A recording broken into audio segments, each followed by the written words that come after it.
A lot of people in this room work at public companies or companies that they hope within the next 18 months can be a public company if the IPO gods bless us. And they're saying I can't just plug Claude into my financial data and have as much fun as some of the private companies. How do you actually think about data access controls and what goes into that AI versus what doesn't? Because I do think we have crossed the chasm where a year ago, if you asked me to connect my Google Drive to OpenAI and I'd be like, are you crazy? Like, I would not do that. But now I think about it just like having Dropbox at this point, which is like a mind-blowing shift from just 6 months ago.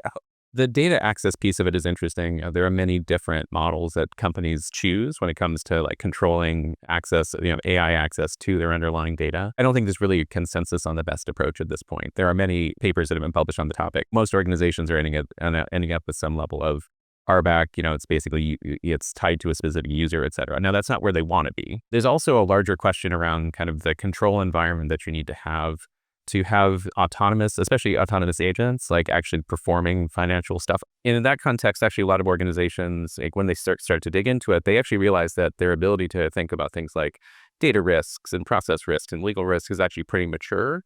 Where they struggle is really in the area of model risks and use risks. And model risk being things like hallucination, and use risk is like people over-relying on the AI output. When companies are starting to go down their first 3 to 5 use cases, they quickly realize that they actually need to invest in things like monitoring tools. We didn't have to monitor the quality of our ERP's processing because it was deterministic.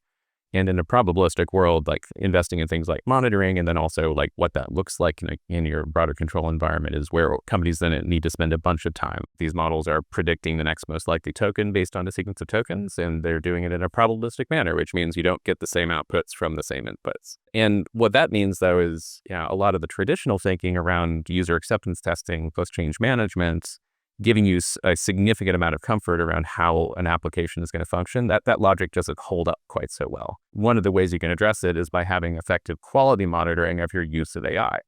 Now, you need a system or a technical component to do that, and you need to have a process around that as well. But as I said, it's a muscle that a lot of accounting and finance orgs haven't had to build in the past.